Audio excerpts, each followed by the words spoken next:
O sistema do trato gastrointestinal humano é um complexo que envolve órgãos, glândulas e nervos que exercem grandes funções, sendo controlado e regulado também pelo sistema nervoso central e sistema endócrino. Dentro da boca, o alimento é triturado, umedecido e misturado a enzimas, formando o bolo alimentar. Ele passa pela faringe, cai no esôfago e é conduzido para o estômago através de contrações chamadas movimentos peristálticos. No estômago, esse bolo transforma-se em quimo ao misturar-se com secreções estomacais, seguindo então direção ao duodeno e intestino delgado. As gorduras, proteínas, carboidratos, vitaminas e sais minerais são absorvidas. As partes do alimento não digeridas viajam até o colo, através de movimentos de contração do intestino. A água é extraída e absorvida. As mucosas do estômago e do intestino delgado expandem-se, acomodando o alimento e controlando a saciedade. A expansão do cólon responde a diversos estímulos antes de eliminar o material remanescente do corpo. Sinais viajam ao sistema nervoso central a todo momento, informando sobre cada etapa da digestão. Mensagens de resposta à fome, secreções, motilidade e comportamento do alimento dentro do intestino. O sistema digestório possui conexões nervosas próprias, denominadas sistema nervoso entérico, onde os receptores celulares sensitivos liberam sinais ao sistema nervoso central. No cérebro, há mecanismos conectados que reconhecem estímulos à dor, interpretando os sinais descendentes e determinando se as mensagens são normais ou têm causas alarmantes. Quando alguém com síndrome de colo irritável está com o estômago cheio de comida, líquido ou gases, parece que sinais neurológicos do trato gastrointestinal são enviadas causando uma interpretação alterada das mensagens do sistema nervoso central. O cérebro de imediato dispara respostas de estresse a todo o corpo, desencadeando contrações desordenadas do músculo liso do intestino, acomodando de forma incorreta a digestão do trato gastrointestinal. Estímulos descontrolados desequilibram todo o sistema, alterando a produção de hormônios, movimentos de agitação, peristaltismo, secreções, enzimas, neurotransmissores, instalando-se então a desordem crônica. Pessoas com síndrome de colo irritável possuem motilidade intestinal anormal e maior sensibilidade à dor, sendo mais suscetíveis a dispararem essas mensagens. Vamos ouvir agora a opinião da especialista. Bom dia, eu me chamo Fernanda. Sou médica gastroenterologista, trabalho na GastroLife, em outras clínicas. Me formei pela UFRJ e hoje coube a mim falar um pouquinho sobre o síndrome do intestino irritável. Na verdade, ele é uma desordem funcional crônica do trato gastrointestinal.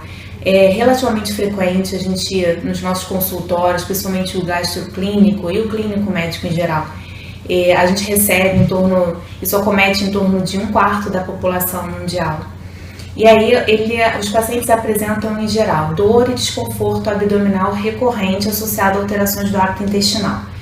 E por ser uma desordem funcional, na verdade a gente não identifica nenhuma alteração orgânica, estrutural do trato digestivo. E existem várias hipóteses, na verdade os fatores predisponentes são multifatoriais, e aí vão desde a hipersensibilidade, distúrbios de motilidade, alterações da microflora intestinal, bacteriana, está relacionada após processos infecciosos virais, como gastroenterites, e até mesmo relacionados, e principalmente a questão da dieta e má digestão de carboidratos. Então, de maneira sucinta, o diagnóstico é um diagnóstico de exclusão, então a gente precisa da anamnese, do exame físico bem apurado, uma boa relação médico-paciente, uma vez que a doença tem uma relação direta com o eixo cérebro-intestino, então na maioria dos pacientes vão ter questões de ansiedade, depressão, algum outro processo associado relacionado a questões psicológicas. E aí a gente tem os critérios funcionais, o último critério que saiu de Roma 4, confirmando a questão do diagnóstico. Na verdade, o que a gente precisa? Uma dor e principalmente um desconforto abdominal tem que estar presente nos últimos 3 meses, pelo menos uma vez por semana, associado a alterações, tanto de frequência das evacuações, ou melhora com as evacuações, ou alteração com o aspecto das fezes. Isso, na verdade, o paciente tem que ter apresentado de maneira mais contínua nos últimos 3 meses, mas que se iniciou mesmo nos últimos 6 meses. E aí o tratamento, após a gente descartando todas as outras doenças mais graves, orgânicas, por exemplo, doenças inflamatórias intestinais, outros processos infecciosos, muitas vezes se solicita, a gente acaba pedindo até uma colonoscopia, dependendo da idade do paciente, após 50 anos, ou se o paciente tiver algum outro fator, uma anemia, algum outro sinal de alarme. Mas na maioria das vezes, a gente descartando todas as outras doenças, a gente fica com a doença funcional, como síndrome do intestino irritável. E ela, na verdade, tem três categorias. A gente tem uma que predomina diarreia, em outros pacientes predomina constipação, em outros ela tem um aspecto misto, ele alterna. Em geral, esses pacientes não têm alteração de perda de peso, sangramento, então o rastreio até para doenças mais graves todos ficam negativos. E aí, no final das contas, a gente fica com um paciente que é extremamente frustrado e com um diagnóstico funcional que parece que é uma coisa da cabeça dele, mas que na verdade não é. Tá? Isso tem relações e princípios, inclusive orgânicos e relacionados à dieta. E aí que entra a nutrição com um aspecto, assim, um ponto de vista muito importante pra gente.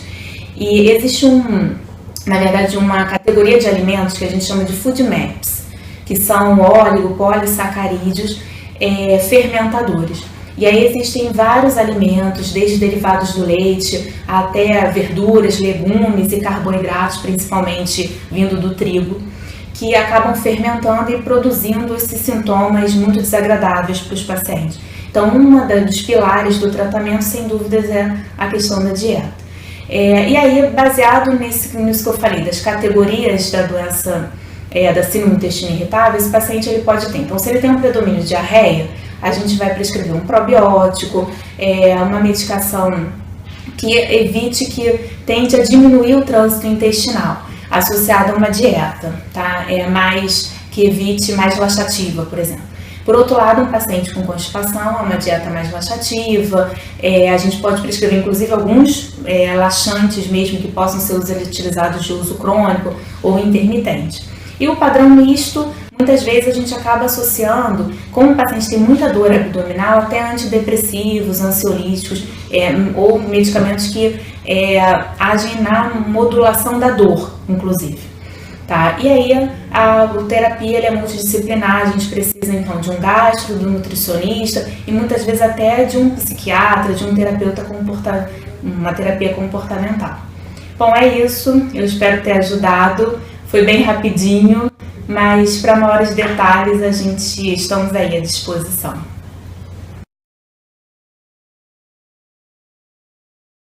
Olá, meu nome é Viviane Oliveira, tenho 33 anos e sou supervisora de vendas na Bingo do Brasil.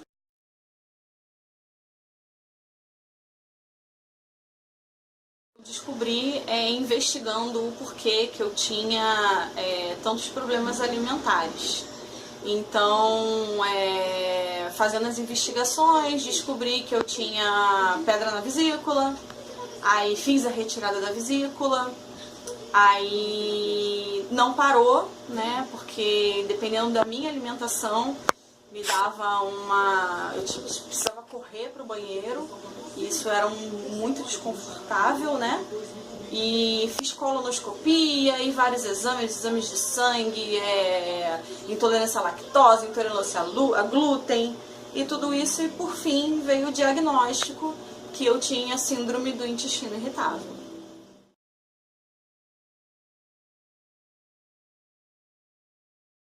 O principal sintoma, infelizmente, era diarreia, né? Que dependendo do que eu comia, que até então eu não tinha parado para prestar atenção o que era, então às vezes eu era pega desprevenida, do nada, no meio da rua, começava a me dar cólica, e é uma cólica insuportável. Eu não tenho cólica menstrual, mas eu imagino que seja muito pior, e que eu precisava, assim, a sensação é que eu ia morrer, é que eu tinha que sair correndo para qualquer lugar, e assim, após eu evacuar, a sensação de alívio era imediata, eu não sentia mais nada.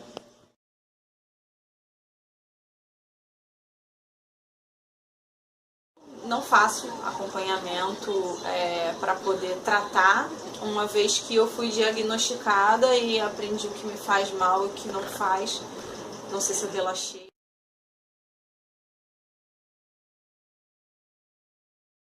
Então, a minha alimentação mudou radicalmente, né?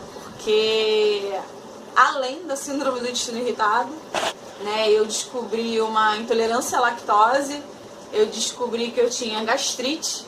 Então, assim, para eu ter uma vida mais tranquila, eu tive que cortar um monte de coisa. Eu tive que cortar frituras, porque passou a me enjoar. Eu tive que cortar derivados de leite, que aguçava mais a síndrome, né? Eu tive que cortar feijão, eu tive que cortar um monte de coisa que estimulava.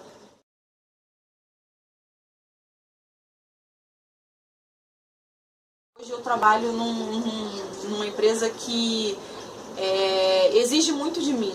Então eu tenho que controlar muito o que eu como, muito mesmo. Porque nos momentos de muita cobrança eu passo muito mal em momentos, e com o que eu como em momentos de calmaria eu não passaria mal. Então assim, é difícil.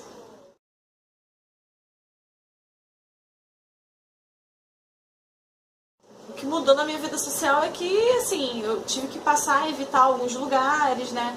Porque até eu aprender a lidar com a síndrome, né? Por exemplo, eu passei por alguns constrangimentos.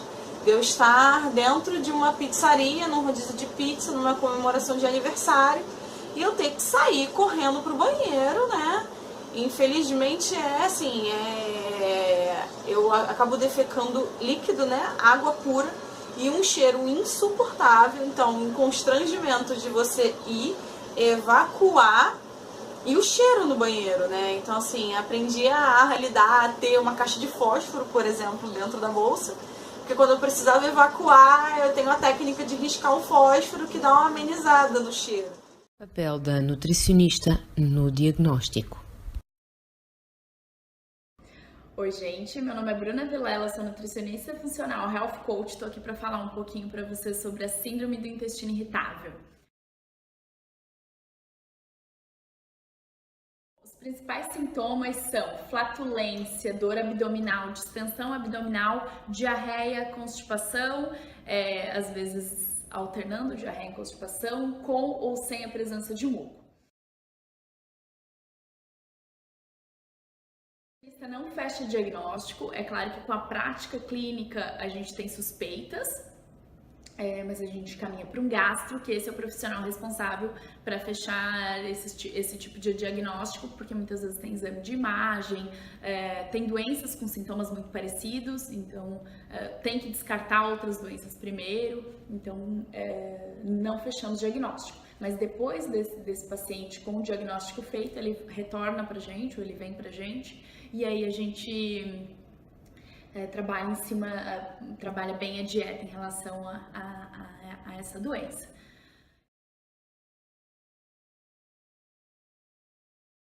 Fazendo dieta melhora muito os sintomas, apesar de que a doença tem períodos mais sintomáticos e assintomáticos por si só. Uma maior carga de estresse, né? Ela pode estar mais sintomática, independente da dieta. Mas a dieta, para isso, alguns pacientes eles têm muita sensibilidade ao leite, derivados, ao trigo, aos outros alimentos com glúten, a bebidas alcoólicas, a bebidas estimulantes em geral, chás estimulantes, café, ao chocolate, a canela. Então varia muito de pessoa para pessoa. Alguns têm alguns vegetais folhosos, enxofrados, então a gente vai incluindo e excluindo da dieta. Mas claro, inicialmente a gente exclui tudo e depois vai tentando inserir novamente e ver a aceitabilidade desse paciente. Probióticos ajudam bastante, a gente incluir probiótico na rotina desse paciente, porque a síndrome do intestino irritável causa uma desbiose, então é interessante a gente incluir probióticos para voltar a essa simbiose intestinal, e também glutamina para recuperação da mucosa intestinal, também é importante.